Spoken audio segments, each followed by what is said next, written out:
Ahora, esta segunda parte de la clase la vamos a dedicar a las técnicas de la comunicación, ¿no? Vamos a ver si podemos terminar todas hoy.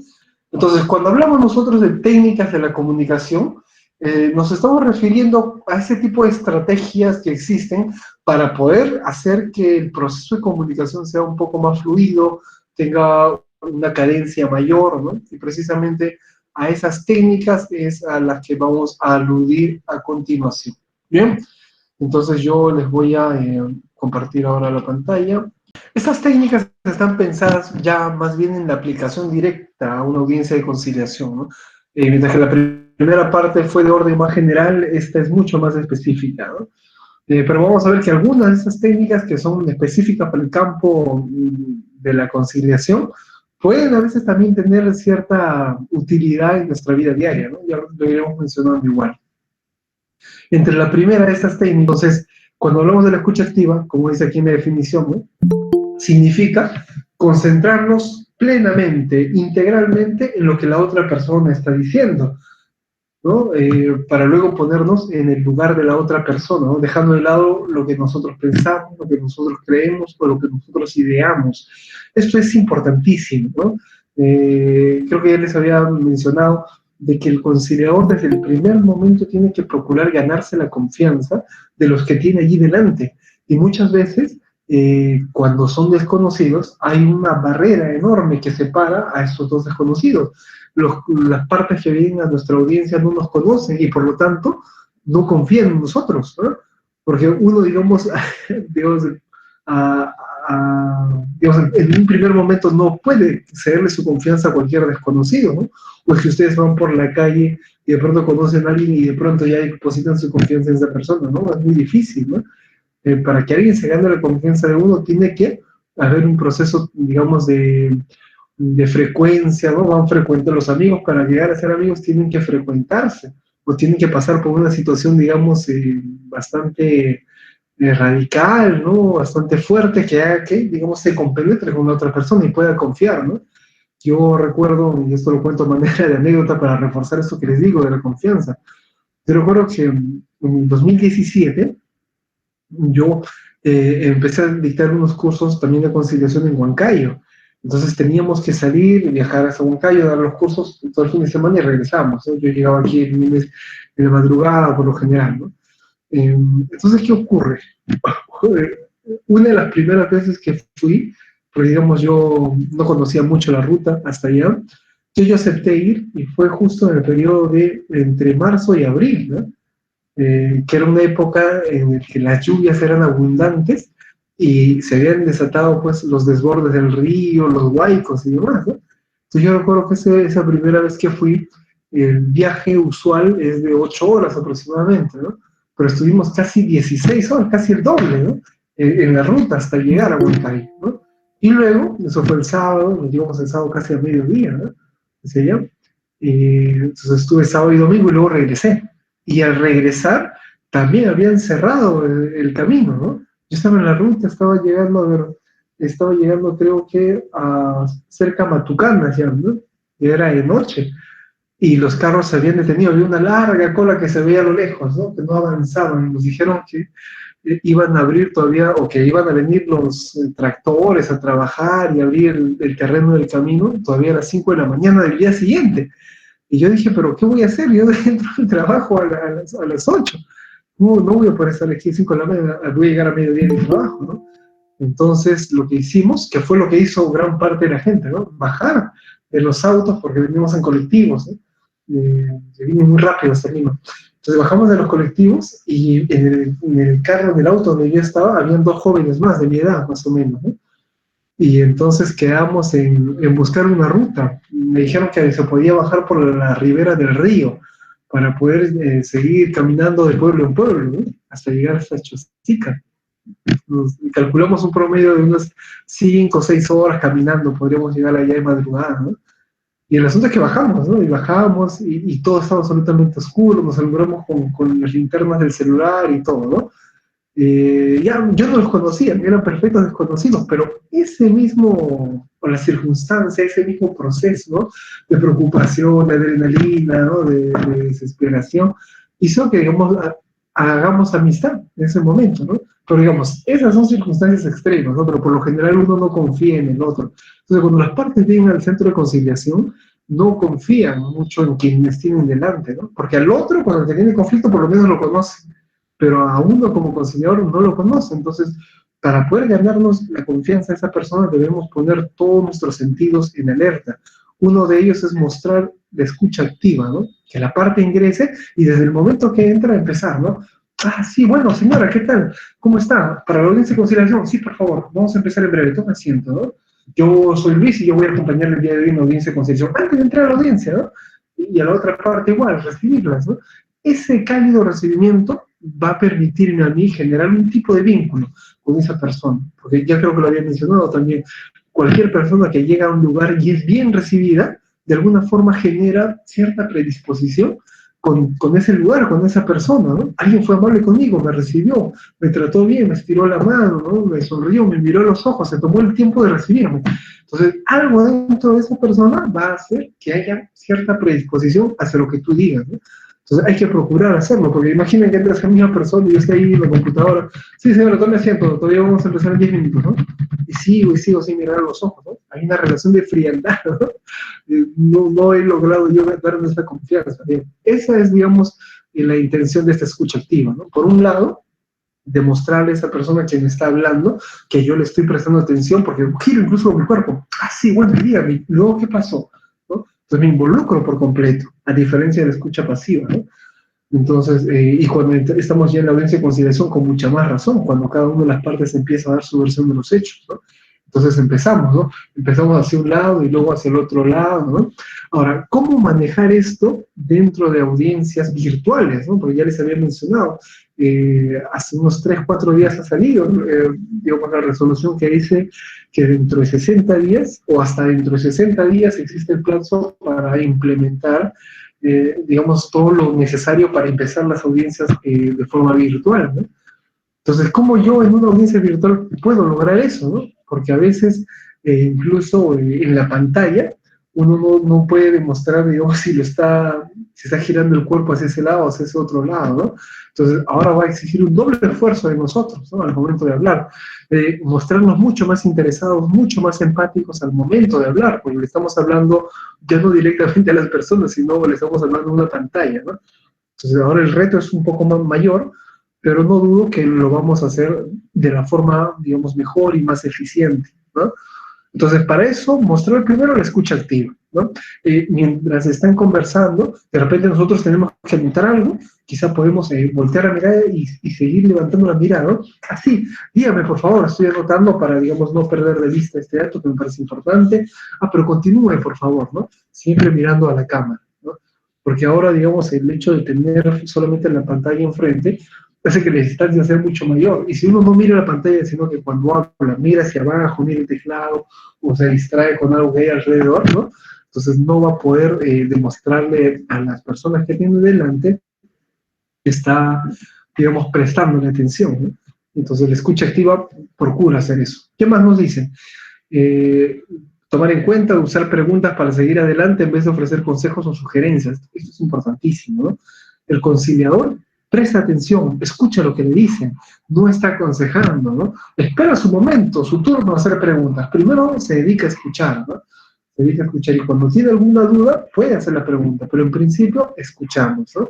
Si tiene alguna idea en mente, sería bueno no preguntar todavía, porque es mejor cuando la persona puede descubrir esta idea por sí misma, ¿no? Vamos trabajando muy persuasivamente. ¿Qué más? Es importante que seamos imparciales, no debemos tomar partido, ¿no? Esto seguro se va a ir recalcando a lo largo de estos módulos.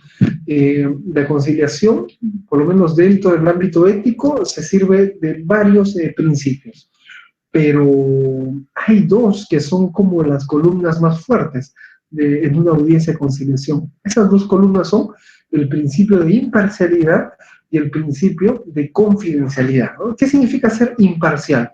Significa no tomar partido por nadie. Yo no me voy a mostrar ni a favor de una parte ni a favor de la otra, ¿no? Eso significa ser imparcial, ¿bien? No, que es diferente a ser neutral, ¿no? Eso lo van a ver seguro cuando desarrollen un módulo de ética, ¿no? La neutralidad no es lo mismo que la imparcialidad, ¿no? La imparcialidad es cuando yo no tomo partido por ninguno Y la neutralidad es cuando yo, digamos, me invitan a acompañar una audiencia de conciliación y de pronto yo revisando el fondo me doy cuenta de que quien es una de las partes es un compañero mío de secundaria. Entonces yo me doy cuenta de que no voy a poder actuar, por más que quiera, no voy a poder actuar de la forma más objetiva posible, ¿no? Entonces, ¿qué hago? Digamos, hay un plazo determinado, eso lo van a ver en el procedimiento conciliatorio, hay un plazo determinado donde yo puedo abstenerme de participar en una audiencia de conciliación. ¿Por qué? Y explico las razones, ¿no?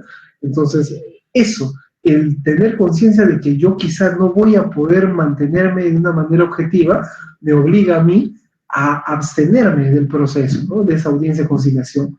Entonces, eso es lo que nosotros llamamos neutralidad, ¿no? Porque el conciliador tiene que mantener esa objetividad, ¿no?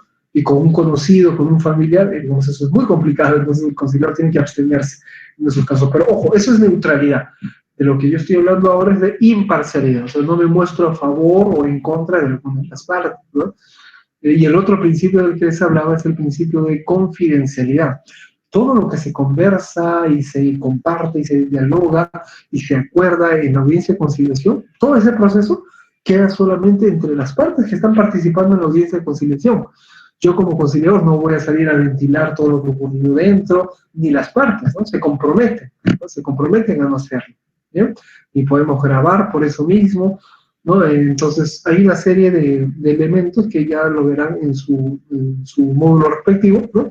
Pero entonces cuando se le exige imparcialidad al conciliador, estamos hablando de esto, que el conciliador no va a mostrarse de forma parcial a favor o en contra de una de las partes, ¿no? No debemos tomar partido.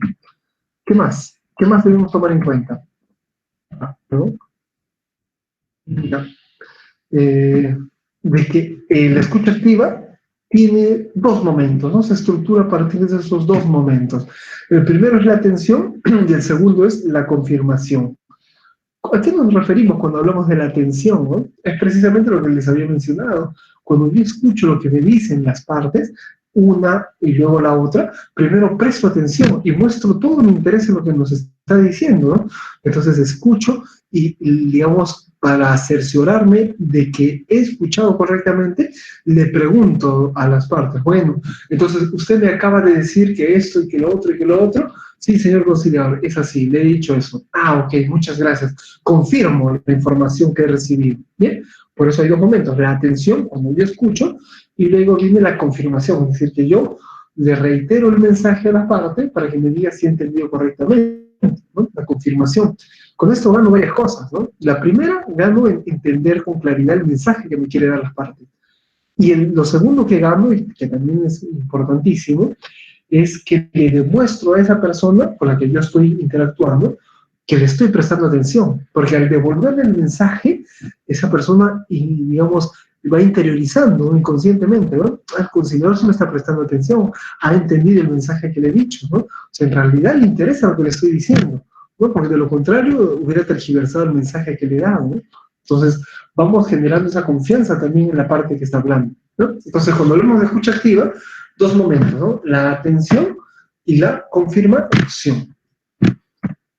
Eso con respecto a la escucha activa, ¿eh? Entonces, no olvidar, solamente para recalcar, la escucha activa significa eso, escuchar activamente. Yo vuelco todos mis sentidos hacia la persona que está hablando, giro mi cuerpo, en la pantalla puedo hacer un leve movimiento para ver a otra persona y luego hacia la otra, ¿no? Y voy en este juego, preguntando, mostrando interés, etcétera, ¿no? Y, digamos, al momento que percibo el mensaje, también debo devolverlo para confirmar la información, ¿no? Entonces, este primer momento en el que yo estoy prestando atención y me estoy involucrando y luego hago preguntas y me intereso y muestro, digamos, real interés en lo que me están diciendo, es lo que llamamos, dentro de las técnicas de comunicación, la escucha activa, ¿no? O sea, deben haber dado cuenta que en los espacios como en el trabajo o en donde uno estudia, incluso en la casa, ¿no? Se pueden notar claramente esos dos tipos de escucha. Gente que escucha pasivamente y te dice, ah, sí, sí, claro, y sigue hablando sin mirarte, sin prestarte atención, pero te dice, sí, te estoy prestando atención, sigue hablando, ¿no? Escucha pasiva, y por el otro lado están los que dejan de hacer lo que están haciendo, ¿no? Para escucharte, ¿no? Y qué agradable a veces es sentir que alguien deja lo que tiene que hacer para escucharte, porque te hace sentir importante, te hace sentir escuchado, ¿no? Entonces, eso es lo que debemos lograr en las partes. digamos, apuntando también a romper esa distancia que hay entre nosotros para generar mayor confianza. ¿Bien? Luego, la segunda técnica es la paráfrasis. La paráfrasis, en pocas palabras, viene a ser devolver el mensaje que me ha dado las partes. Por lo general siempre están cargadas de adjetivos como es un mentiroso, es un miserable, ¿no? Es un deudor, siempre me engaña, etc., ¿no? Entonces, la paráfrasis consiste en eso, en devolver ese mensaje que me han dado las partes, pero cuando le regreso ese mensaje, lo que hago es descargar el mensaje de cualquier tipo de adjetivación negativa o de cualquier tipo de connotación que pueda ofender a la otra parte, ¿no? Eso es básicamente la paráfrasis, ¿no? Entonces, ¿qué dice aquí la definición? Consiste en reproducir lo expuesto por el emisor en un lenguaje propio, quitando las connotaciones negativas, especialmente con respecto a los participantes, y en un lenguaje neutro, ¿no? Por ejemplo, la señora Juana me dice, lo que pasa, señor conciliador, es que aquí María es una mentirosa porque dijo que iba a solucionarme este problema hace una semana y no lo ha hecho, entonces yo estoy muy enojada, ya esto es el colmo, por favor, esa mentirosa, etcétera, ¿no? Entonces yo podría hacerle parafraseo y decirle, a ver, señora Juana, a ver si la estoy entendiendo. Usted me acaba de decir que la señora María, ¿no?, tenía que solucionar tal asunto con usted en tal fecha y no lo hizo. Por tal motivo usted se encuentra algo mortificada y que le gustaría poder llegar a un acuerdo respecto a eso pendiente. ¿Estoy entendiendo bien, señora Juana? Sí, señor conciliador, estoy entendiendo bien, ¿no? Entonces, al momento de hacer el parafraseo, como se habrán dado cuenta, he quitado los insultos, las alusiones directas, los adjetivos negativos, etcétera, ¿no? Y le devuelvo el mensaje en un tono limpio. Con eso también gano varias cosas, ¿no? Le enseño a referirse a los demás de forma objetiva, sin insultar, sin ofender, etcétera, ¿no? Por eso dice aquí abajo, la paráfrasis como técnica nos permite demostrar al emisor que su mensaje ha sido escuchado. Además nos permite cerciorarnos que estamos entendiendo al emisor de manera correcta, ¿no? Porque al devolverle el mensaje, de alguna forma, así como la escucha activa, le estoy demostrando que he entendido lo que me ha querido decir, ¿no? Y que soy capaz de devolverle ese mismo mensaje, pero sin esos elementos negativos que ella había incorporado, ¿no? Entonces yo me encargo de limpiarlo. Ahí lo que hacemos es básicamente un trabajo de poda, ¿no? Vamos podando el mensaje de aquello que no nos va a ser útil, de aquello que no necesitamos, ¿eh? Entonces, eso. ¿Qué más? Vean esta imagen, ¿no? Esta es, diríamos, ¿no?, básicamente la labor que hace el conciliador cuando está dentro de la audiencia. Por lo general, las partes cuando llegan tienen un revoltijo de cosas en la cabeza, ¿no?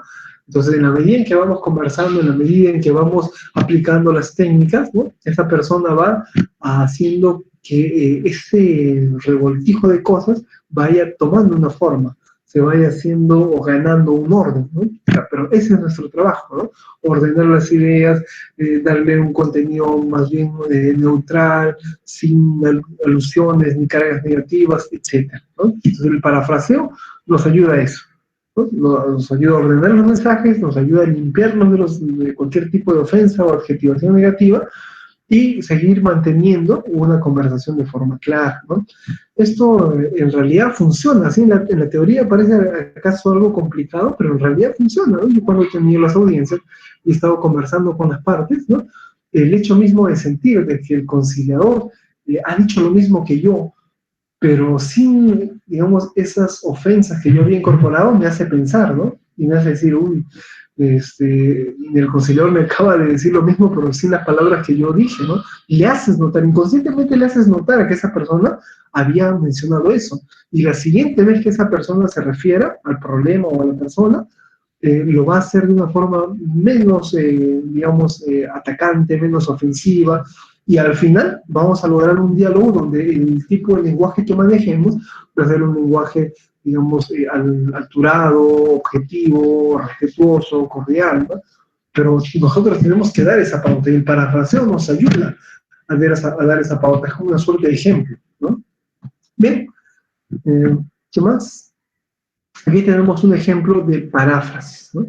Un ejemplo de paráfrasis. Por ejemplo, ahí está la señora Juana, ¿no?, que dice, Ya estoy harta de que Manuel llegue tarde a todos nuestros compromisos. La última reunión en casa de mi madre fue el colmo. Se retrasó más de 40 minutos, sabiendo lo importante que era para mí quedar bien frente a mis padres. Nunca lo lograré si mi esposo no contribuye. ¿Bien? Eso es lo que nos dice la señora Juana en un primer momento. Pregunta para todos. ¿Qué elementos, qué palabras de este mensaje de la señora Juana, digamos, contienen una carga o una connotación negativa? ¿Qué palabras? La palabra que diga que llegue tarde a todos nuestros compromisos se refiere como si a todos.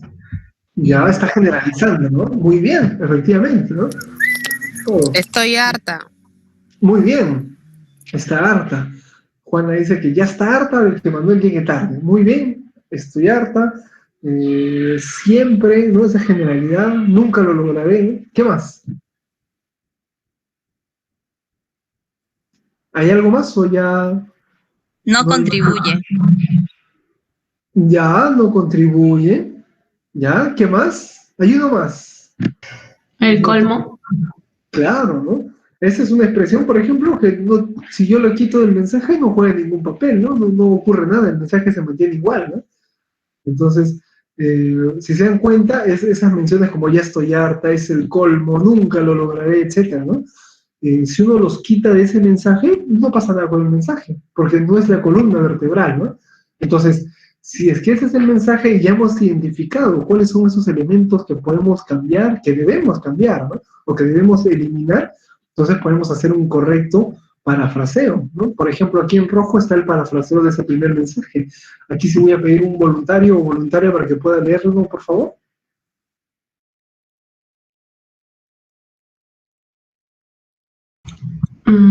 Yo puedo leerlo.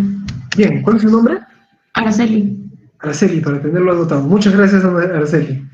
Por favor. Bien. La parte que dice conciliador, ¿verdad? Sí. Ok.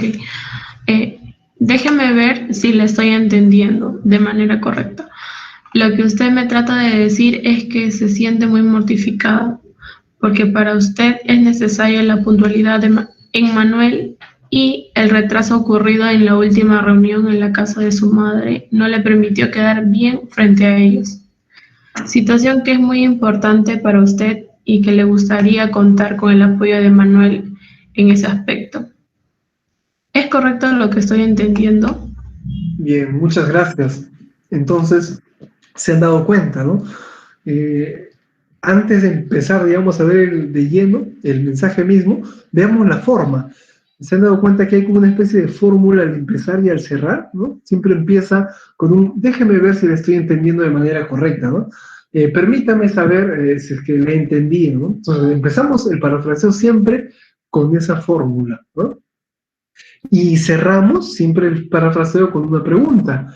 ¿Es correcto lo que entendí? ¿Es correcto lo que estoy entendiendo? ¿Es correcto, digamos, el mensaje que he entendido? ¿No? Como ustedes gusten, ¿no? Pero siempre usando esas dos fórmulas, ¿no? Empezando con el déjeme ver si le entendí correctamente, señora Juan, ¿no? O, a ver, señor Javier, permítame saber si es que entendí muy bien lo que usted quiso decirme. Usted me dijo que ¿no? Entonces, no olvidar, para el parafraseo se sirve siempre de estas fórmulas, ¿no? Al empezar y la pregunta al cerrar. Veamos ahora el contenido, ¿no?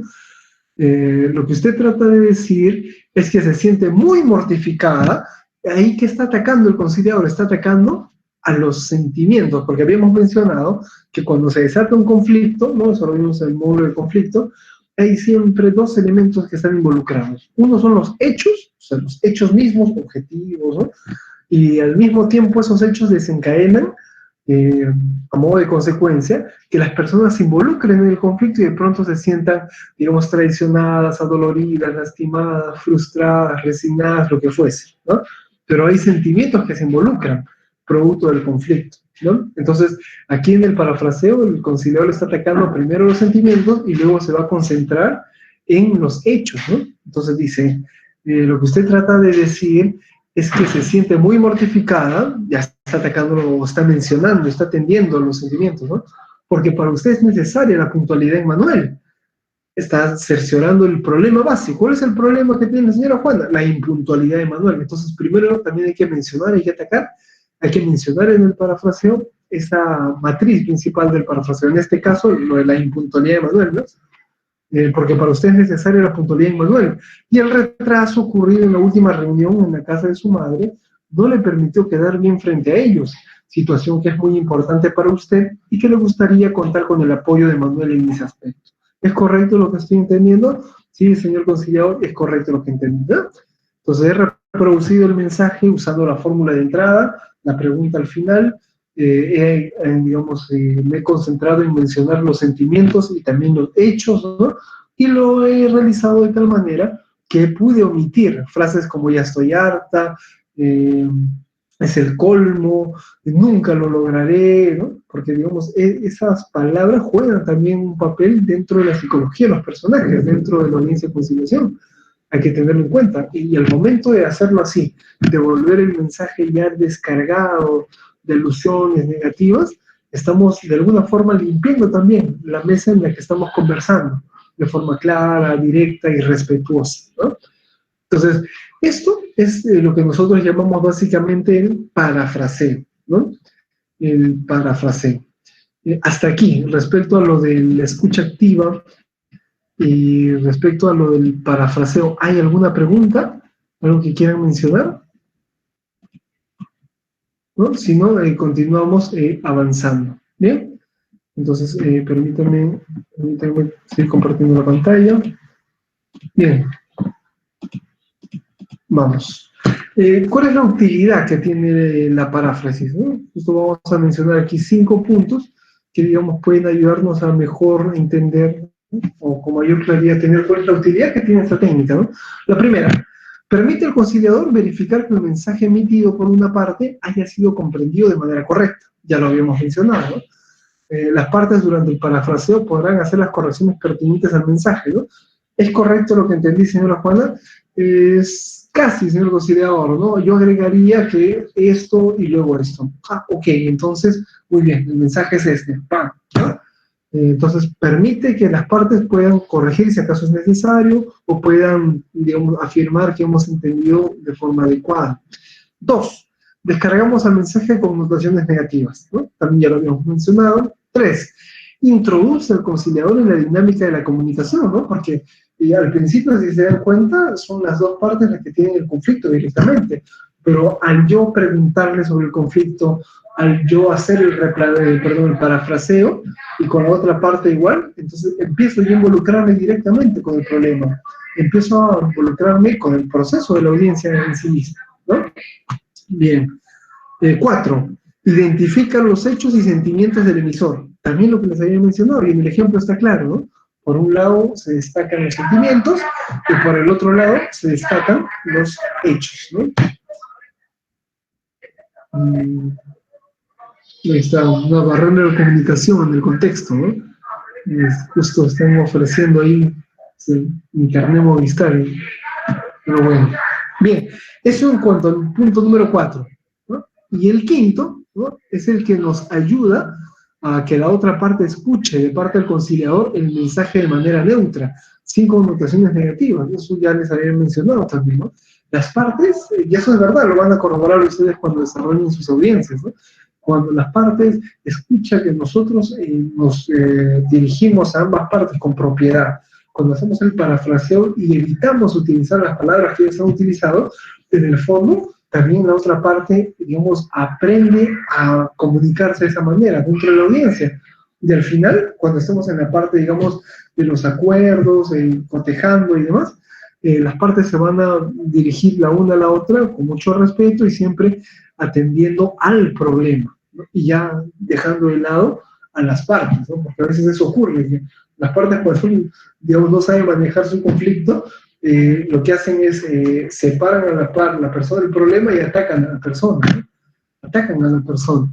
Eso, digamos, es una práctica muy, muy extendida, ¿no? En cualquier problema, ustedes vean, ¿no? Ahora mismo ven los noticieros, los periódicos, ¿no?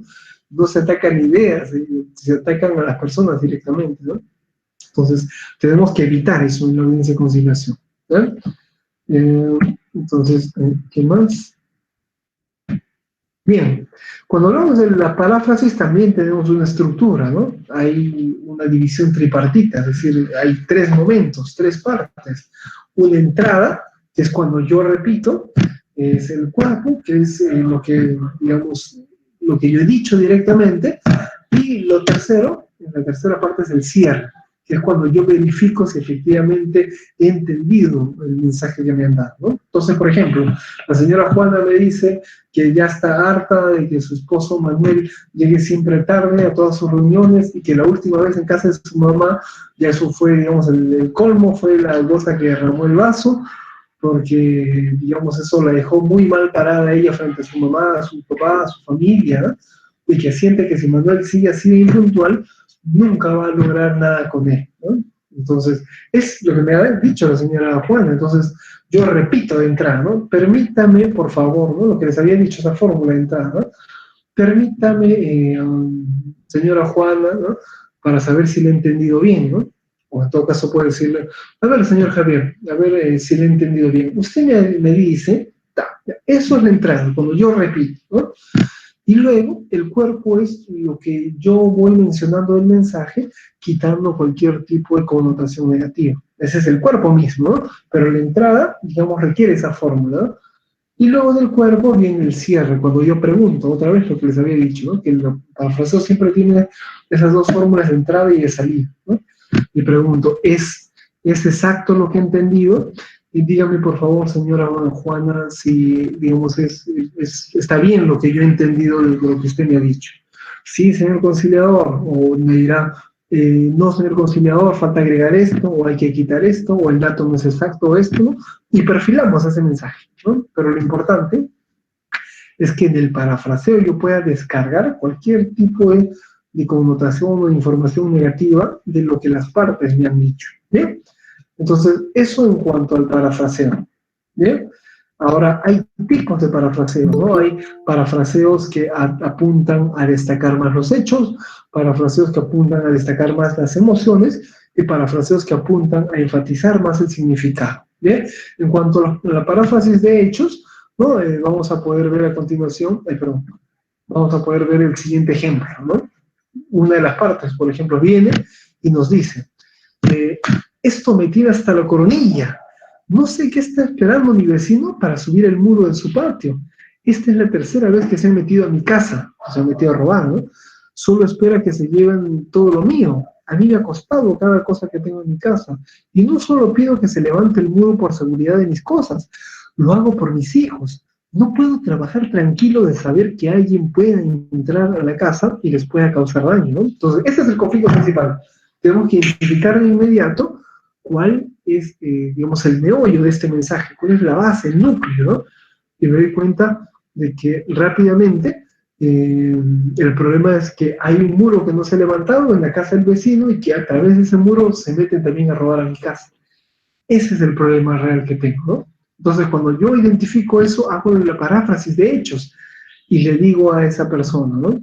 Lo que usted me cuenta es que quiere que su vecino suba el muro de su patio, ¿no? O sea, a ver si estoy entendiendo bien, señor Juan, ¿no?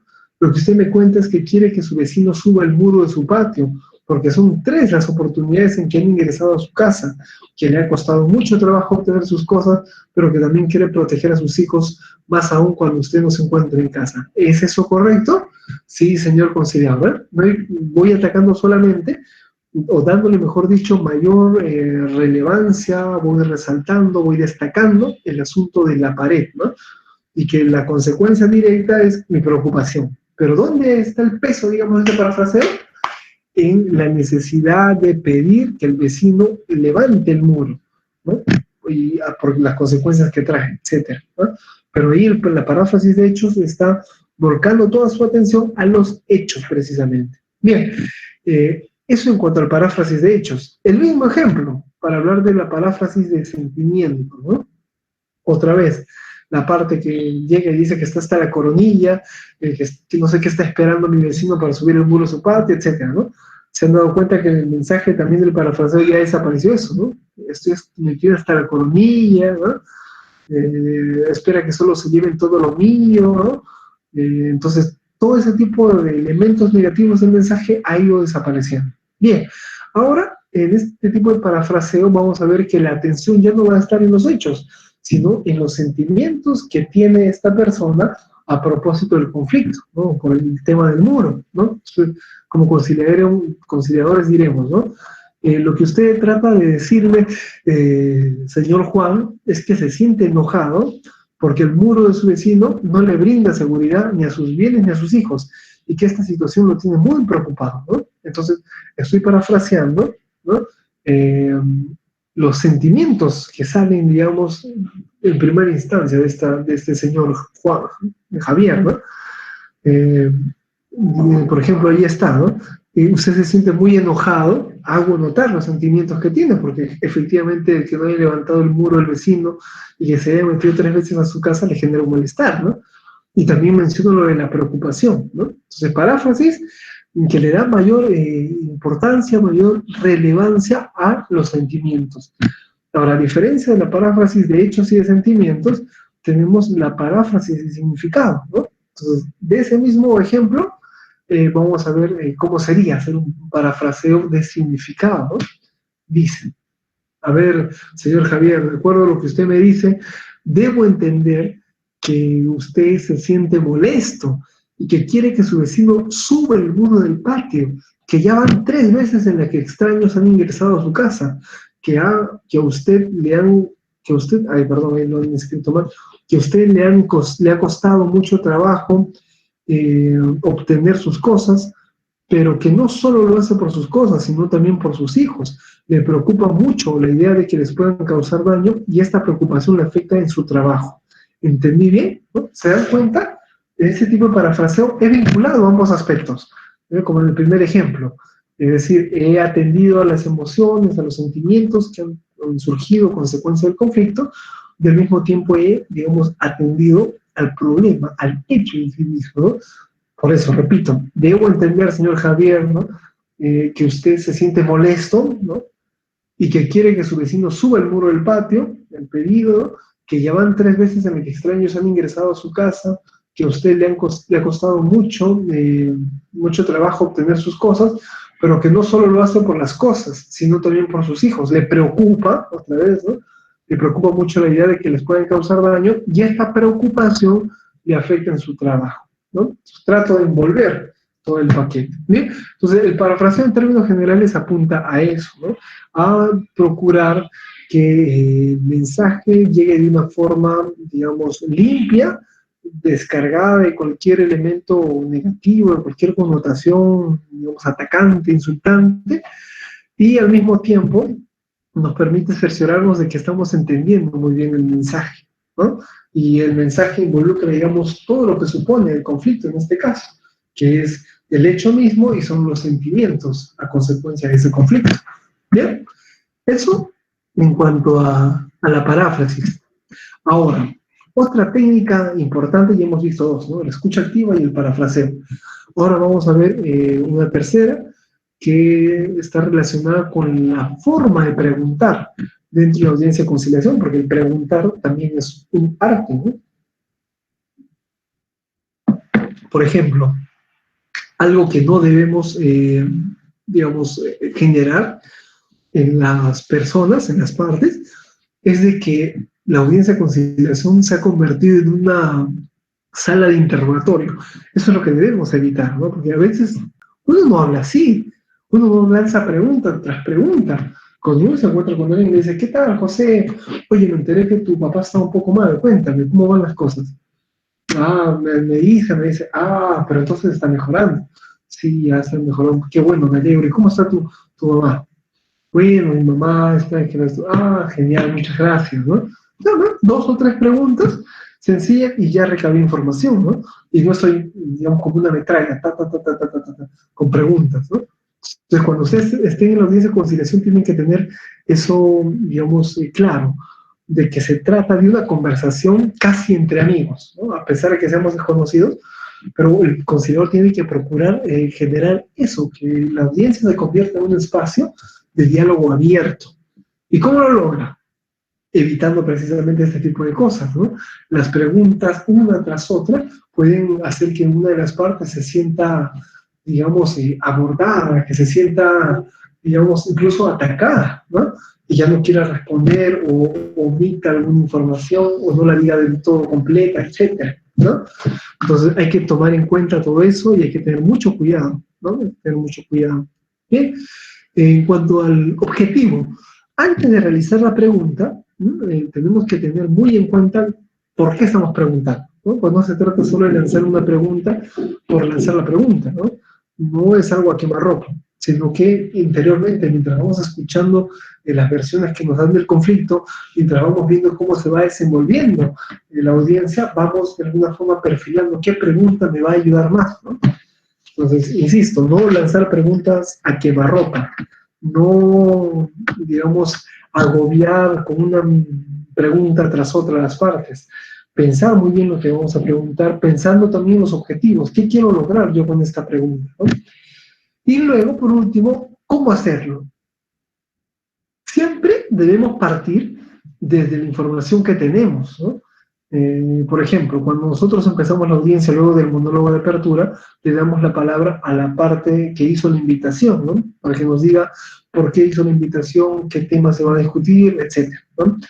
Entonces, desde esa información que me da, lo que responde la parte es lo que yo voy, digamos, teniendo a la mano. Así como en el vídeo que vimos del Papa, ¿no? Que a las partes les dije que a veces solamente nos dan un segmento, una porción de esa secuencia.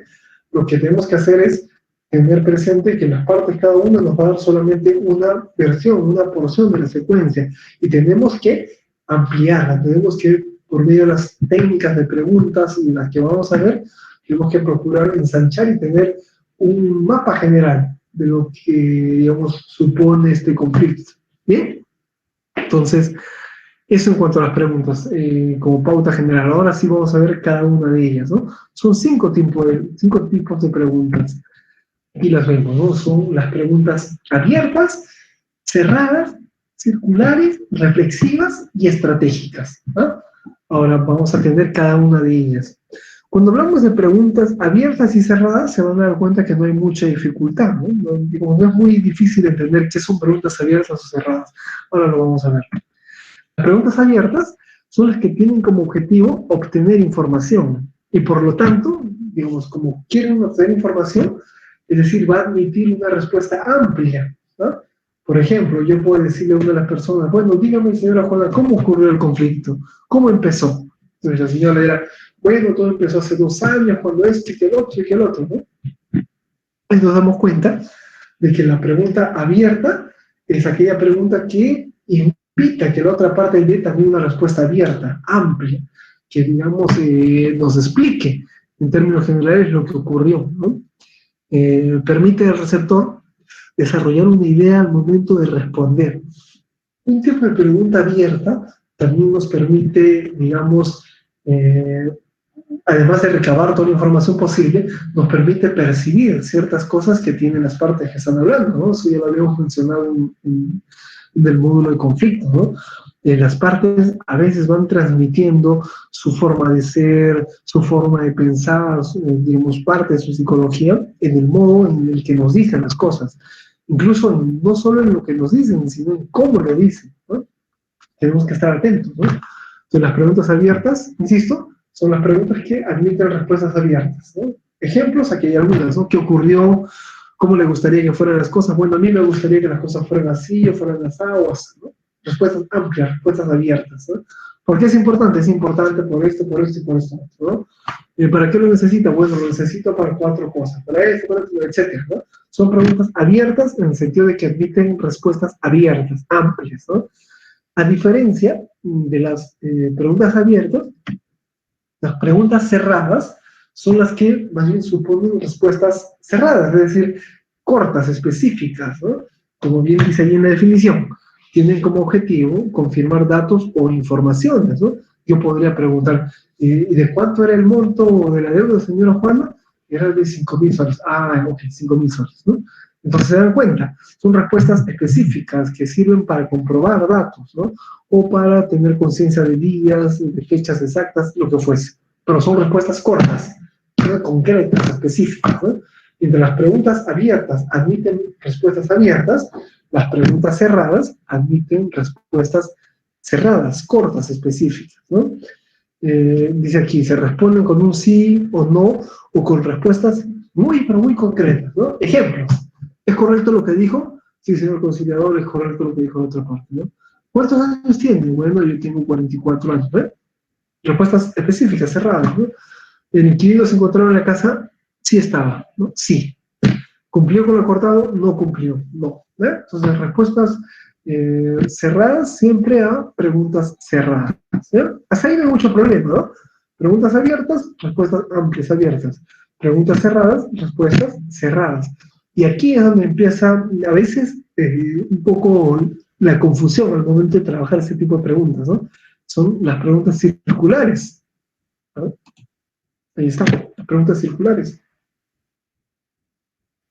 ¿A qué buscan hacer las preguntas circulares? En general, tienen el sentido, el objetivo de generar cambios en las perspectivas de las partes, ¿no? Normalmente, cuando una persona viene a una audiencia de conciliación, viene con la idea de querer, digamos, imponer algo, de salir, digamos, ganando en la medida en que se le conceda lo que está pidiendo, es decir, con que logre sus posiciones. Esa es, digamos, la primera idea que traen las partes, ¿no? Lo que debemos lograr también dentro de la audiencia de conciliación, ¿no? Dentro de la medida de lo posible, es que esa parte logre también ponerse en los pies de la persona que tiene delante, porque a veces ocurre que cuando una de las partes se encierra solo en lo que quiere, en lo que piensa, en lo que busca, en lo que desea, en lo que necesita, pierde de vista a quien tiene delante, a la otra parte. Y cuando yo no, digamos, logro identificar los intereses de la otra persona y no hago que esa persona identifique cuáles son mis intereses, entonces es más difícil llegar a un acuerdo, ¿no? Eso también lo habíamos mencionado. Los acuerdos o las negociaciones se pueden desarrollar de una forma más óptima en la medida en que ambas partes que tienen el conflicto puedan saber exactamente qué es lo que quiere una o la otra, ¿no? Ya sabe qué es lo que realmente quiere, no las posiciones, ¿no? Porque las posiciones es lo que salta a primera vista, lo hemos dicho. Lo que queremos saber, lo que queremos enterarnos, es cuáles son las verdaderas motivaciones de esa persona, cuáles son sus verdaderas necesidades. Eso es el interés, ¿no? Entonces tenemos que identificar cuáles son los intereses que tiene la otra parte, porque en la medida en que yo sepa qué es lo que la otra parte quiere y esa parte sepa qué es lo que yo quiero, es que podremos entablar, digamos, posibilidades de acuerdo, posibilidades de negociación. ¿Bien? Entonces, en principio busca generar cambios en las perspectivas de las partes, incluye elementos de tipo persona, tiempo y contexto, y también sirven para relacionar, ¿no?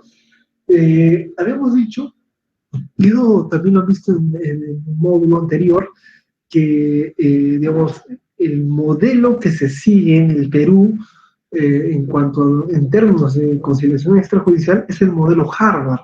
Es aquel modelo que centra su interés mayor en la identificación de los intereses para poder llegar a un acuerdo, ¿no? Es lo que hemos venido mencionando. Y lo hemos mencionado porque en el Perú, digamos, tiene vigencia este modelo, el modelo Harvard, ¿no? Pero así como está el modelo Harvard, existen otros dos modelos, como el circular narrativo o el transformativo, ¿no? Entonces, el modelo circular narrativo es el que tiene, digamos, un vínculo directo con las preguntas circulares. ¿Por qué?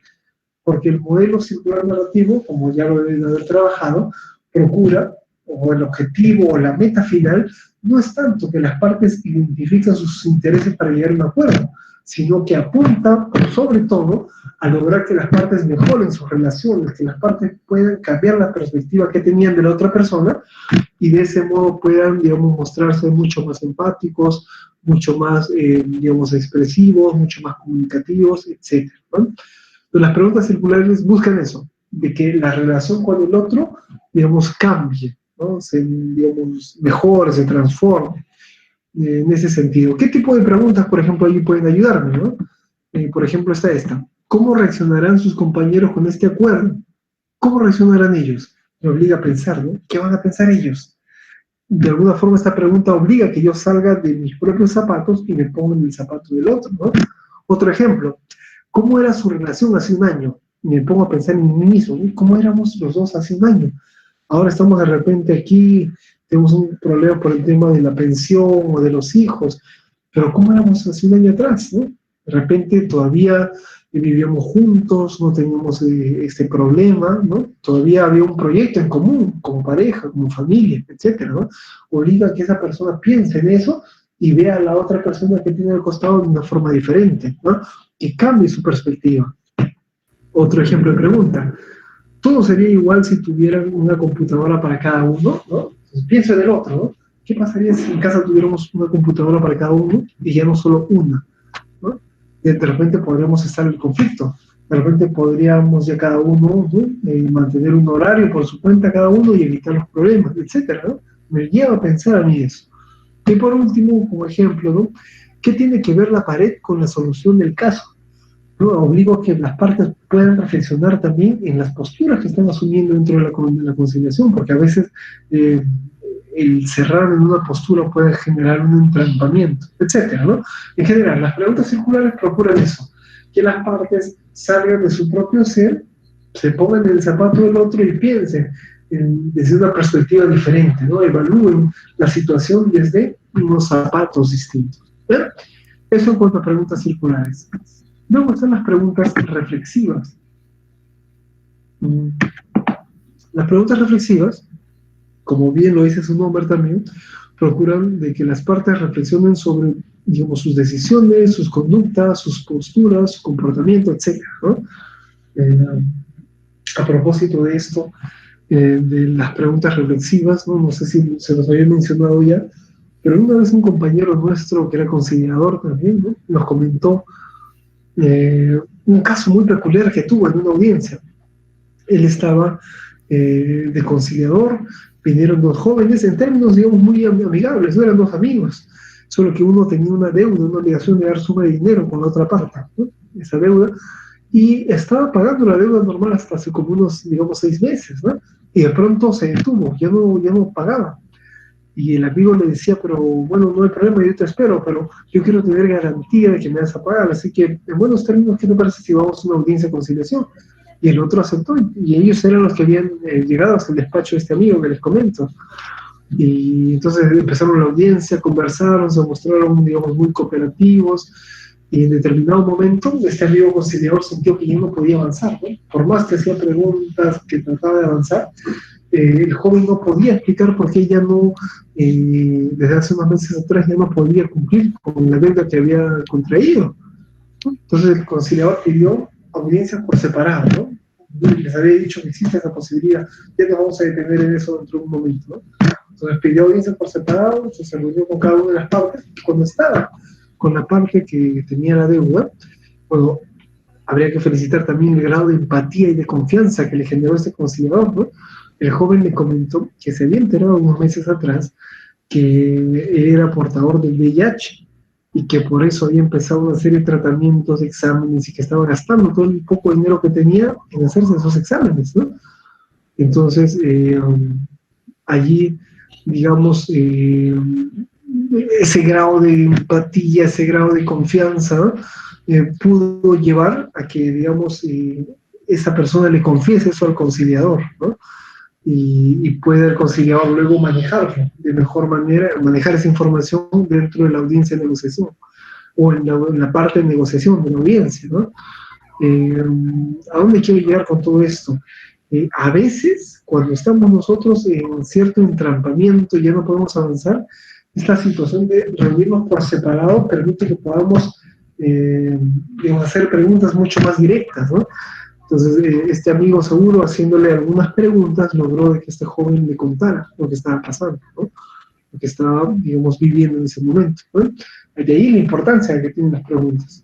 Las preguntas reflexivas buscan también precisamente eso, ¿no?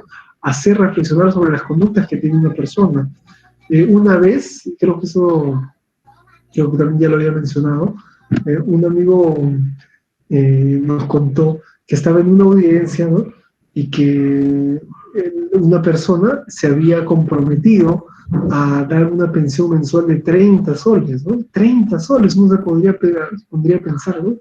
Pero ¿por qué solo 30 soles? Entonces, en esa situación, ¿qué hacer? ¿Qué hace un conciliador? Aplica una pregunta reflexiva, ¿no? Por ejemplo, disculpe, señor, ¿usted podría vivir un mes entero con 30 soles? Nada más, ¿no? Entonces esa persona no se pone a pensar, a ver, 30 soles, ¿no? Es un sol por día. Con un sol tendría que desayunar, almorzar, cenar, y pasajes, la ropa, ahora los niños se enferman, de repente hay necesidad de comprar algo en el colegio, etcétera, lo que fuese, ¿no? 30 soles no alcanza, ¿no? Entonces, esa pregunta que hizo este conciliador obligó a que esa parte, ¿no? Empezara a, digamos, replantearse la propuesta que había soltado y pudiera reformularla, ¿no? Entonces, las preguntas reflexivas sirven para eso, para que las partes reflexionen sobre la conducta que están asumiendo dentro de la audiencia de conciliación, ¿no? Ejemplos de preguntas, ¿no? ¿Cómo reaccionará el otro si usted continúa en esa actitud, ¿no? Obligo a que reflexione, ¿no? O otro ejemplo, ¿cómo le afectará no escuchar las propuestas de la otra parte? ¿No? ¿Cómo me afectará a mí? Y hago que esa persona piense, ¿no? Etcétera. Entonces, las preguntas reflexivas tienen ese objetivo, lograr que las partes, ¿no? mediten lo que están haciendo o lo que están diciendo, ¿no? Entonces, eso en cuanto a las preguntas reflexivas. Y por último, dentro de este grupo, están las preguntas estratégicas, ¿no? Que tienen como objetivo sacar a las partes de una actitud no constructiva, ¿no? Y que buscan generar un cambio de actitud. Por ejemplo, ¿no? Aquí también, podría darse el caso de que una de las partes se muestre muy colaborativa dentro de la audiencia y haga propuestas y diga, bueno, señor, yo puedo hacer esto, yo puedo ofrecerle esto, o yo podría darle esto dentro de una semana, ¿no? Y da, digamos, ofertas, posibilidades de solución. Y que la otra parte diga, bueno, yo no puedo esto, no quiero esto, no me conviene aquello, etcétera, ¿no? Y entonces no da espacio para que se pueda conversar, para que se pueda llegar a un acuerdo. ¿Qué hacer en esas situaciones? Podemos apelar a las preguntas estratégicas, ¿no? Como bien lo dice el objetivo, sacamos a las partes de esa posición cerrada, no constructiva, hermética, porque a veces ocurre que una de las partes ya no quiere conversar, ¿no? Entonces, ¿qué tipo de pregunta podríamos hacerle a una persona que ya no quiere colaborar, ¿no? Una clásica pregunta estratégica es la siguiente. ¿Se ha puesto a pensar, señor Javier, qué va a ocurrir si no logramos llegar a un acuerdo el día de hoy? ¿No? ¿Qué va a ocurrir? Entonces el señor Javier responde a pensar, bueno, si no se soluciona ahora, entonces seguiremos, de repente la señora Juana me llevará a un juicio, ¿no? No, la vía, digamos, la vía ordinaria. Entonces, el señor Javier se pone a pensar, a ver, ¿y qué supone tener un juicio, llevar un juicio? Aunque no conozca mucho el tema, dirá, bueno, entonces es dinero, es tiempo, es desgaste, ¿no? Desgaste físico, emocional, anímico, ¿no? Entonces, esa situación no le gusta, ¿no? Estratégicamente él dice, no, mejor lo soluciono aquí, donde yo todavía tengo el control del acuerdo, ¿no? O sea, yo puedo construir, colaborar en la construcción del acuerdo, ¿no? Mientras que si yo voy, pues, digamos, a un juicio, de repente el veredicto final, no es algo con lo que yo esté de acuerdo, pero voy a tener que cumplirlo, así no estoy de acuerdo, ¿no? ¿Qué me conviene? ¿No? Al final llegar a un proceso que es mucho más largo, mucho más cansado, mucho más caro, donde yo no voy a tener el control del acuerdo, o donde digamos, un proceso como la conciliación más rápido, más ágil, más económico, igual de seguro, pero donde es posible construir el acuerdo. Entonces sopesa en ese momento, ¿no? El señor Javier dirá, bueno, tiene razón, ¿no? Me conviene solucionarlo aquí en la audiencia, entonces voy a mostrar o voy a dar más de mi parte para poder solucionarlo, ¿no? Para dar propuestas, etcétera, lo que fuese, ¿no? Entonces, las preguntas estratégicas logran eso. Sacamos a la parte de ese encerramiento, ese entrampamiento, esa actitud no constructiva y lo traemos, digamos, otra vez a la audiencia de conciliación con ganas de querer colaborar, con ganas de querer, digamos, cooperar, ¿no? Ejemplos de preguntas estratégicas. ¿Qué sugiere usted? ¿No? ¿O cómo lo haría usted? ¿No? Porque a veces también una de las partes es la que ofrece, da posibilidades, da opciones, etc. Y la otra parte solo se dedica a decir, no, yo no quiero esto, no puedo aquello, no debo aceptar, etc. ¿no? Entonces a esas personas preguntarles, bueno, entonces señora Juan, ¿no? Bueno, ya se les ha ofrecido varias opciones. En todo caso, ¿qué opciones nos puede ofrecer usted? Entonces, sacamos a esa persona de ese entrampamiento y lo obligamos a pensar, ¿no? Y que no es fácil proponer acuerdos de solución. Entonces, otra vez le involucramos al proceso de la audiencia de negociación. ¿Bien? Entonces, esto es en cuanto a las preguntas estratégicas. ¿Bien? Básicamente preguntas estratégicas. Luego está, bueno, antes de cerrar las preguntas no se olviden, ¿no? No preguntamos a quemarropa, preguntamos siempre pensando en un objetivo, preguntamos siempre pensando en que esa respuesta me va a ayudar en esto o en esto o otro aquello, ¿no? Son 5 tipos de preguntas: abiertas, preguntas que admiten respuestas abiertas, amplias, ¿no? Luego están las preguntas cerradas, que suponen más bien respuestas cerradas, específicas, que nos ayudan, digamos, a confirmar datos, fechas, nombres, cantidades, etcétera, ¿no? Luego están las preguntas circulares, que son las que ayudan a que logremos que las partes logren salir de su propio escenario y se pongan en el escenario de la otra persona, en los zapatos de la otra persona. Piensen en ese sentido, ¿no? Se involucren y se relacionen. Luego están las preguntas reflexivas, que hacen, hemos dicho, que las personas reflexionen la postura o la decisión que están tomando y puedan replantearlas, ¿no? Puedan reconfigurarlas. Y por último están las preguntas estratégicas, que nos ayudan a, digamos, evitar ese tipo de entrampamientos cuando las partes ya no quieren cooperar más, ¿no? Entonces los contraponemos con eso que se llama ser agente de realidad, ¿no? El conciliador dice, bueno, señor Javier, ¿qué ocurre si no resolvemos el conflicto en esta audiencia? ¿Qué camino sigue? La vía judicial. Y la vía judicial supone más dinero, más tiempo, más desgaste, etc. Y ahí al finalizar usted no va a tener control sobre el acuerdo, sino que va a tener que aceptar un veredicto, así no lo comparte, ¿no? Entonces, así lo que hacemos es darle un baño de realidad. En ese sentido, el conciliador es un agente de realidad, ¿no? Porque le muestra cuál es el otro escenario, en caso de que no se llegue a un acuerdo en una audiencia de conciliación, ¿no? ¿Bien? Eso en cuanto a las preguntas estratégicas. Bien, no olvidarlo, por favor. 5 tipos de preguntas. Ahora sí podemos pasar al siguiente tema, que es el de la asertividad. Bien, la asertividad, en términos generales, viene a ser esa conducta que se da de forma intermedia entre la conducta agresiva y la conducta pasiva, ¿no? Una conducta agresiva podría ser, por ejemplo, no sé, pues, de pronto yo voy a comprar a la tienda y me doy cuenta de que me han dado un sol menos en el vuelto, ¿no? Un sol menos. Yo cuento otra vez y digo, me falta un sol. Un tipo de conducta agresiva sería regresar a la tienda y decirle, oiga señora, ¿qué le pasa? ¿No? Yo siempre le vengo a comprar acá y ¿cómo es posible que usted me engañe? Me ha dado un sol menos, ¿no? Es una sinvergüenza, ¿cómo va a hacer eso? Seguro le hace lo mismo a los demás y por eso, digamos, tiene dinero para seguir comprando sus productos y demás, ¿no? Ya, ese tipo de conducta, por ejemplo, impositiva, tirana, insultante, ¿no? Vehemente, ya, ese tipo de conducta sería una conducta agresiva. ¿Bien? En el mismo ejemplo, me han dado un sol menos en el vuelto. Entonces, ¿yo qué hago? Con un tipo de ejemplo de conducta pasiva, ¿no? Me doy cuenta que es un sol. Y luego me pongo a pensar, digo, pero ¿qué tal si de verdad sí sale esa cantidad y vuelvo a hacer la suma y digo, no, definitivamente falta un sol? ¿Qué hago? Bueno, ahorita tiene mucha gente en la tienda, de repente la señora está ocupada. ¿Para qué lo voy a molestar? Es un sol nada más. Total, un sol no hace ni rico ni pobre nadie, ¿no? Bueno, y se va, ¿no? Ya, ese tipo de persona o ese tipo de conducta es lo que llamamos una conducta pasiva, ¿no? ¿Por qué? Porque tuvo oportunidad esa persona de decir lo que sentía, lo que quería o expresar su malestar, pero no lo hace, ¿no? Se queda simplemente en silencio y acepta y se va, ¿no? Entonces, entre estos dos modelos de conducta, tanto agresiva como pasiva, existe una conducta intermedia, ¿no?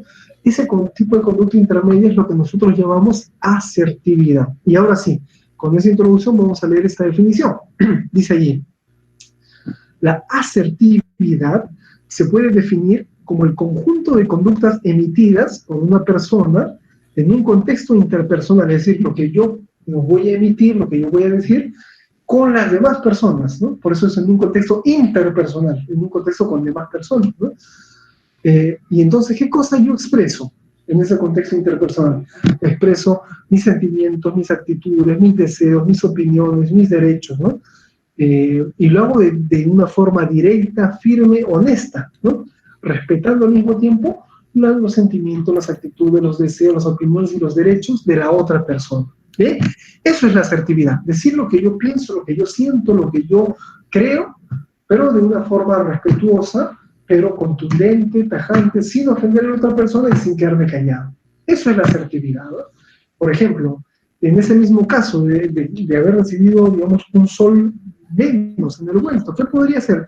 ¿Qué haría una persona asertiva? Regresaría a la tienda y le diría, disculpe señora, hace un momento compré mis productos y ahora que estaba contando el vuelto me percaté de que faltaba un sol, entonces me gustaría por favor que coteje usted con la lista y digamos se dé cuenta de que efectivamente me falta un sol, por favor, yo se lo agradezco de antemano. ¿No? Le he dicho lo que yo sentía, lo que yo quería y lo he expresado sin faltar al respeto, o respetando las opiniones, las ideas, las creencias de esa otra persona. ¿Se entiende? Eso es la asertividad. ¿Bien? Entonces, para que se pueda, para que se pueda entender de mejor manera, ¿no? Esto que les estoy diciendo, esta conducta que es intermedia entre una conducta agresiva y pasiva, esa conducta que busca siempre mostrar a los demás lo que yo quiero, expresar mis sentimientos sin ofender a los demás, hacerlo de una forma respetuosa, clara, ¿no? Contundente, ¿no? Para entender esa actitud asertiva, vamos a ver un pequeño vídeo que yo le voy a enviar a Junior. Entonces, ¿qué vamos a hacer? Vamos a ver este vídeo que es cortito, ¿no? Dura 4 minutos y luego lo vamos a comentar. Lo vamos a comentar en el grupo. ¿Bien?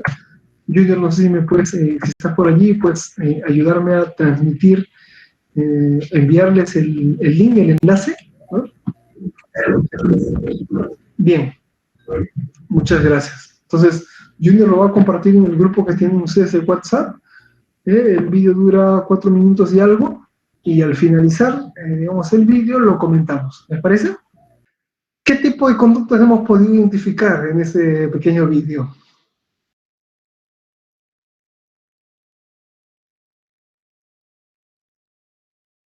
¿Qué tipo de conductas? De las que habíamos mencionado, ¿no? Habíamos dicho que hay una actitud agresiva, una actitud pasiva y una actitud intermedia, que era la asertiva. Entonces, dentro del vídeo que hemos visto, ¿qué tipo de actitudes, por ejemplo, hemos podido encontrar? Agresiva. Una actitud agresiva. Agresiva. Disculpe, una actitud también de que ella impone sus ideas y no le deja a la otra parte, ¿no? Exponer sus ideas o sus apreciaciones. Ya, muy bien. Hay una actitud agresiva por parte de ella, ¿no? Y él, por el contrario, ¿qué tipo de actitud asume? ¿Qué pasiva. Tipo de... Pasiva. Conciliadora. Sumisa. Sumisa, pasiva, ¿no? Porque en un determinado momento, incluso cuando se va, ella ahí dice, uy, pero esto estaba terrible, es un martirio, dice, ¿no? Pero lo dice a solas, cuando no está la otra persona, ¿no? Entonces se lo queda callado, se lo queda para él, ¿no? Actitud pasiva, ¿no? Una actitud, digamos, asertiva, ¿también se puede observar en el vídeo o no? ¿Identificamos alguna actitud asertiva?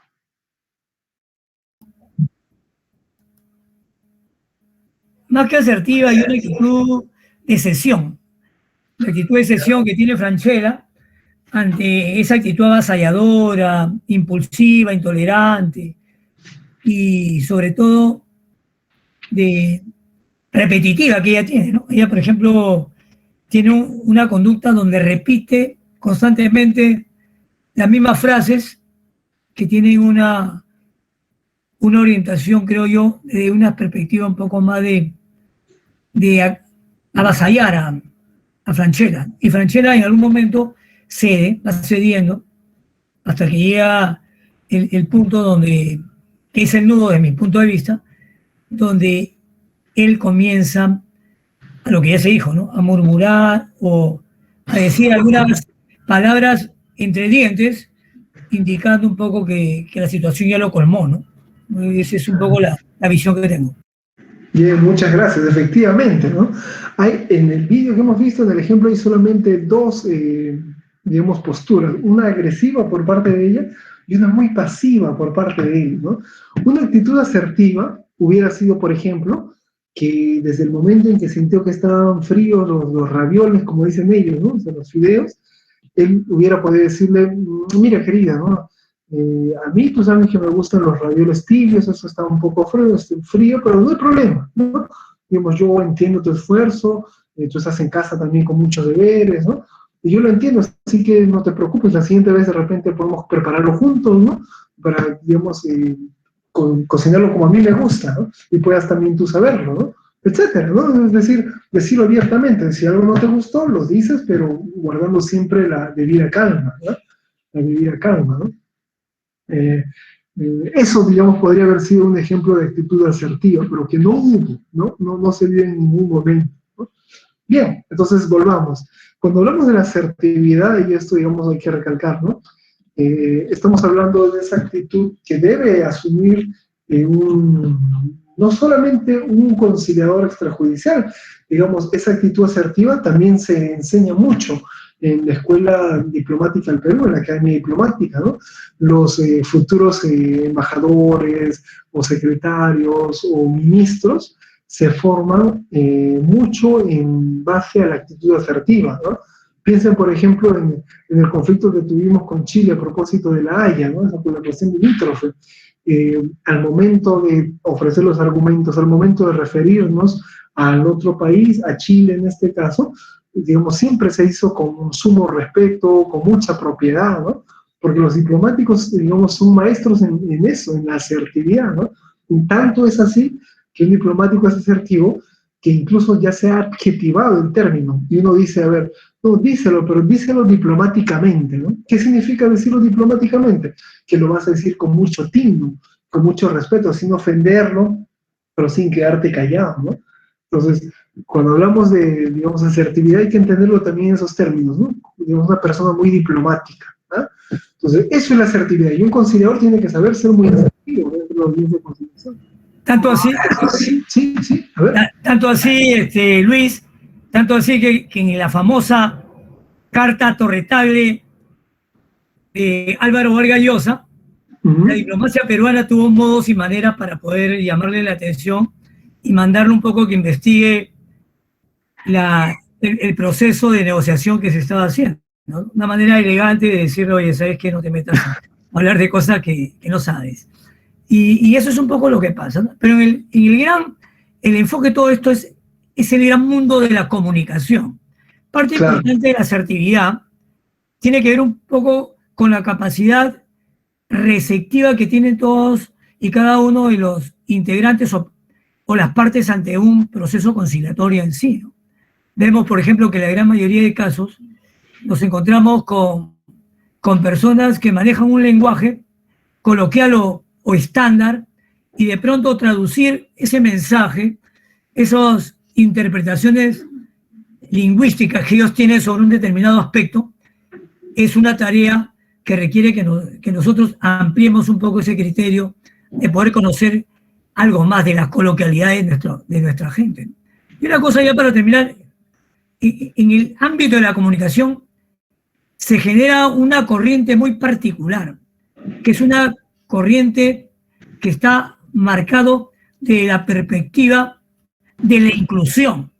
O sea, en el gran proceso de la comunicación, la inclusión nos lleva a tener este entendimiento que yo la podría llamar hacia estos rasgos reflexivos y hacia estos rasgos de preguntas circulares que deberíamos un poco trabajarlos con los potenciales clientes o los potenciales invitados en el proceso de conciliación, para generar una corriente que lleve a entendernos mejor y agilizar un poco el proceso de la conciliación en sí como ejercicio y evitar una cultura querellante, ¿no? Como en un momento se decía.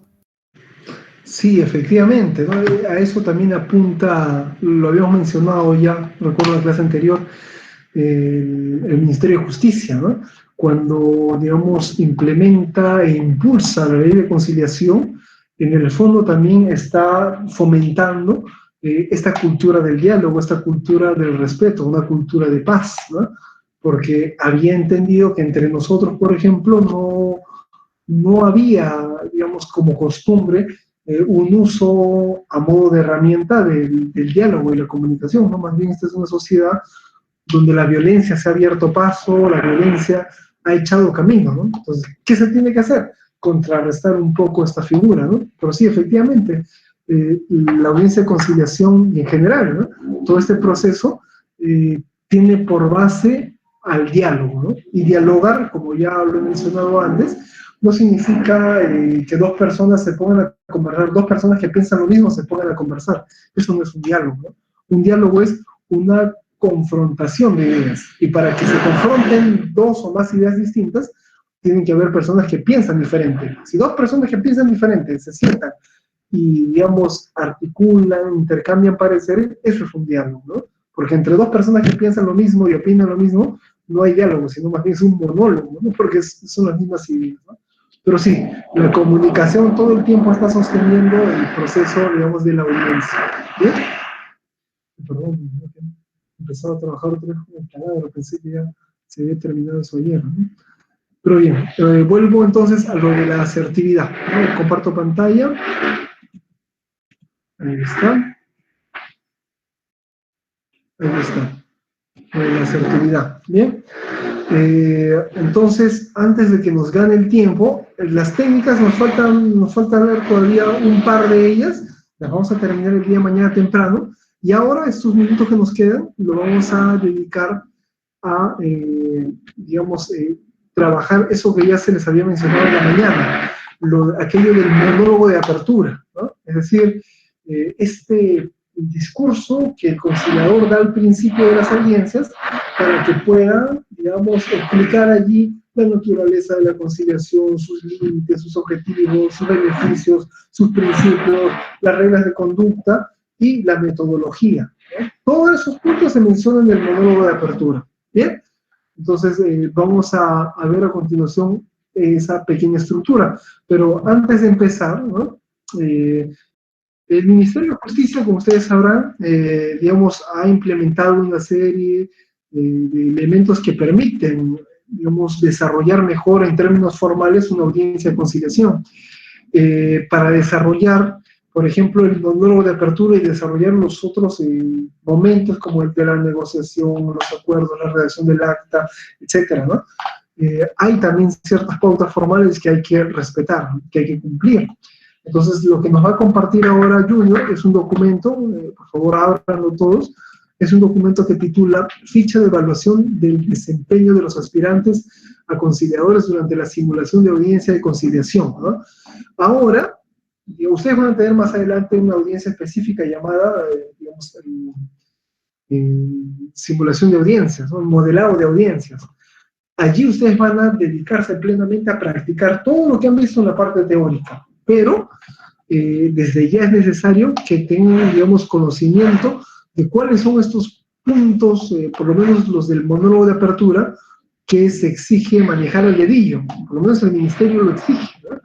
Para que ustedes puedan acreditarse como conciliadores extrajudiciales, porque ya les habíamos mencionado, al finalizar esta parte teórica, van a tener que, en grupos, desarrollar una audiencia simulada, en donde cada uno va a cumplir, en su determinado momento, el rol de conciliador, y va a tener que sobrellevar una audiencia de conciliación. Esta, digamos, evaluación de la simulación de la audiencia de conciliación tiene una nota, y esa nota se desarrolla en base a estos criterios, esos que les acabo de compartir.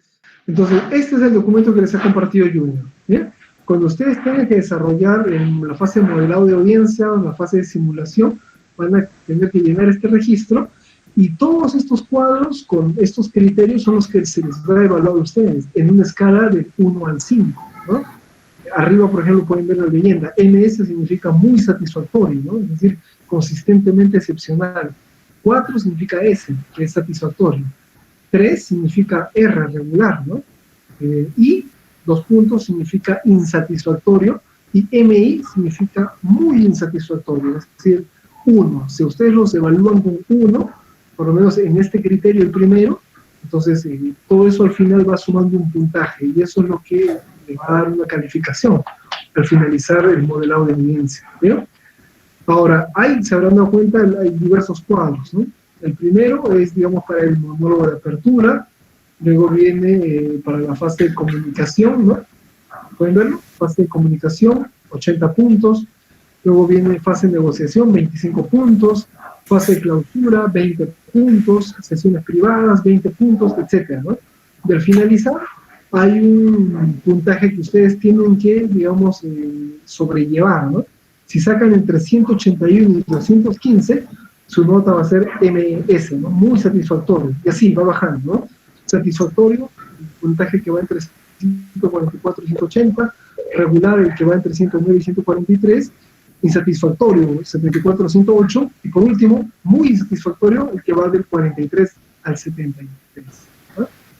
Entonces, teniendo ya esa información, les voy a decir que se concentren solo en esta primera, en esta que se llama el discurso de apertura. ¿no? Por ejemplo, ¿qué criterios se evalúan allí? Saluda y da la bienvenida a ambas partes. ¿no? Entonces, cuando los estén evaluando, si ustedes empiezan la audiencia sin saludar, sin darle la bienvenida a las partes, sino de frente llamándolos por su nombre y empiezan a hablar de la audiencia de conciliación, o de la conciliación extrajudicial, entonces allí se les califica de acuerdo a estos puntos, ¿no? Yo, por ejemplo, si no se menciona, se le coloca 1, ¿no? Muy insatisfactorio, ¿no? Si mencionan solamente, si saludan pero no dan la bienvenida, se les irá colocando 2, 3. Si saludan y dan la bienvenida a ambas partes, y lo hacen de una forma, digamos, clara, precisa, entonces se le pondrá 5, etc. ¿no? Eso va a depender de quien esté calificando. ¿Bien? Entonces, primer punto del monólogo de apertura, saludar y dar la bienvenida a ambas partes. Segundo punto del monólogo de apertura, presentarse a sí mismo, ¿no? Y presentar a las partes. ¿no? Tercer momento, donde viene la explicación, ¿no? ¿Qué cosa se explica? La naturaleza de la conciliación, cuáles son los objetivos, cuál es el procedimiento de la audiencia de conciliación, ¿no? Ahí tenemos que explicarlo. Si ustedes explican, digamos, desarrollando este punto, entonces van a obtener aquí un puntaje, ¿no? El punto número 4, cuando explican el rol del conciliador, es decir, cuáles son las funciones que tiene el conciliador, qué es imparcial, cuáles son sus límites, etc. Cuando explica, en el punto 5, cuál es el rol de los participantes en la audiencia, ¿no? En el caso de las partes y en el caso de haber asesores o acompañantes, ¿no? En el punto 6, especifica cuáles son las reglas de comportamiento, ¿no? Ahora, por ejemplo, nosotros, antes de la pandemia, le exigíamos a las partes que al ingresar a la audiencia, por favor, apagaran el celular. O si están esperando alguna llamada importantísima, pero muy importante, ¿no? Lo pueden poner en silencio o en vibrador, para no interrumpir, digamos, la cadencia del proceso. Porque a veces ocurre también que estamos sobrellevando muy bien el acuerdo, se está construyendo el acuerdo, están colaborando, y entra una llamada, ¿no? Entonces, todo eso que se estaba ganando en cadencia, en armonía, en confianza, otra vez se tumba y hay que empezar de cero, y es un poco más complicado, ¿no? Entonces, el punto 6, las reglas de comportamiento, ¿no? Ahora, por ejemplo, con las audiencias que se van a habilitar de forma virtual, vamos a esperar cuáles los lineamientos, cuáles son los lineamientos que va a implementar el Ministerio para indicarnos cuáles van a ser las reglas de comportamiento en la audiencia virtual, ¿no? El punto 7, hablar o explicar sobre la importancia de la confidencialidad de la audiencia, ¿no? El punto 8, la posibilidad de utilizar reuniones privadas en función de las necesidades del proceso. Estas reuniones privadas es lo que les decía, ¿no? Nosotros le decimos a las partes, oye, solo en caso de ser necesario, podría yo solicitar reunirme por separado con cada una de las partes. Eso no significa que yo esté a favor de una o a favor de la otra, ¿no? Es solamente una metodología que utilizamos dentro de la audiencia de conciliación, ¿no? Mencionar eso ya es suficiente.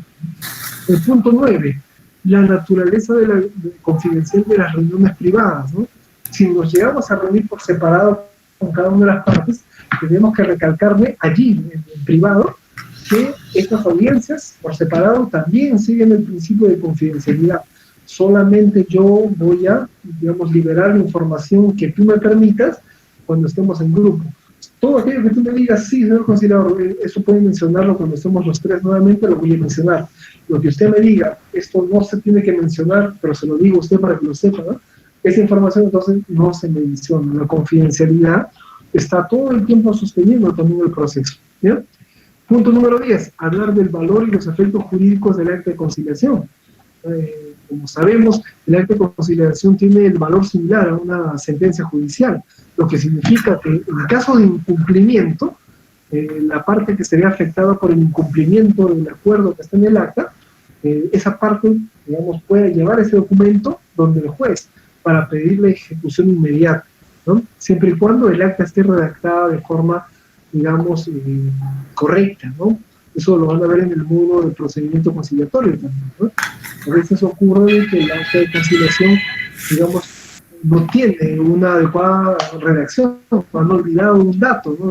Por ejemplo, tal señor se compromete a dar una pensión, no sé, pues de 700 soles, pero no se coloca qué día va a ser la entrega del dinero, si va a ser una entrega física, va a ser un depósito, si es un depósito, a qué número de cuenta, en qué banco, etcétera, ¿no?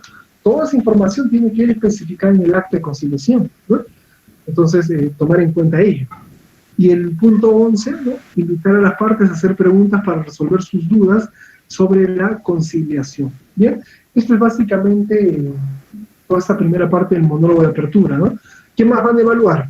Si ustedes se dirigen alternativamente a ambas partes, ¿no? Si, digamos, prestan atención y le dan en la misma cabida de forma equilibrada a ambas partes, si utilizan un lenguaje claro, o si de repente solamente redundan, o usan muchas muletillas, o no son muy claros al momento de explicar las cosas, todo eso tiene un puntaje.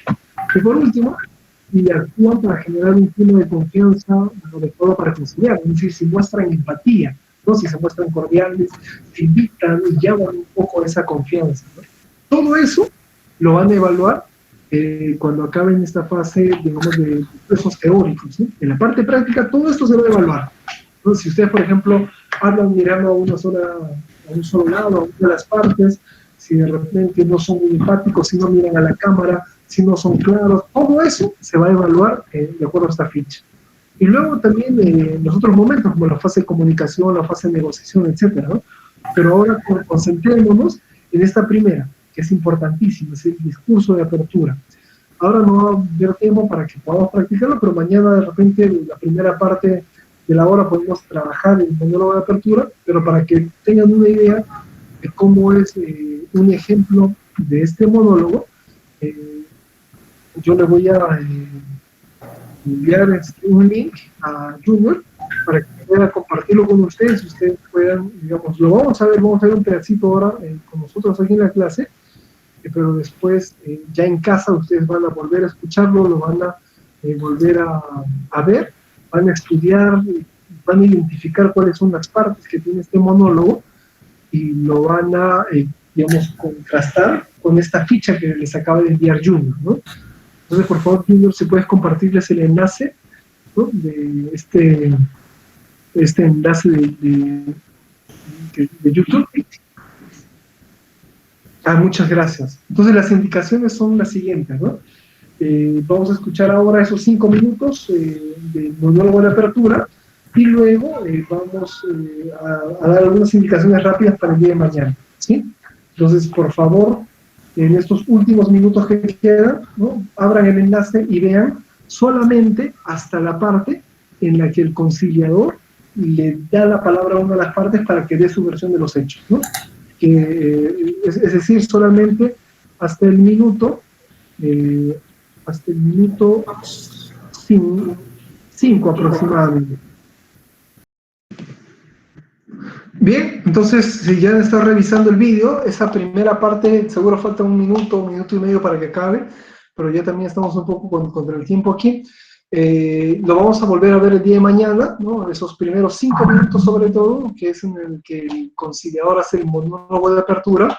Vamos a identificar juntos esa estructura, las partes que tienen allí en la ficha, ¿no? Ya mañana lo vamos a hacer con mayor retenimiento, y vamos a dar de repente un tiempo estimado de unos 5 o 10 minutos para que algunos lo preparen y, digamos, tomar, ¿no? Tomar al azar, para ir, como ponía en el chat, que era buena idea practicar, sí, para que, digamos, puedan ir ya teniendo ciertos acercamientos directos a lo que supone la audiencia de conciliación. En este caso, el monólogo de apertura. ¿Bien?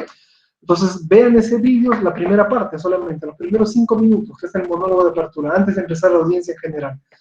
Entonces, vean ese vídeo, repásenlo, y nos encontramos el día de mañana a las 8 de la mañana.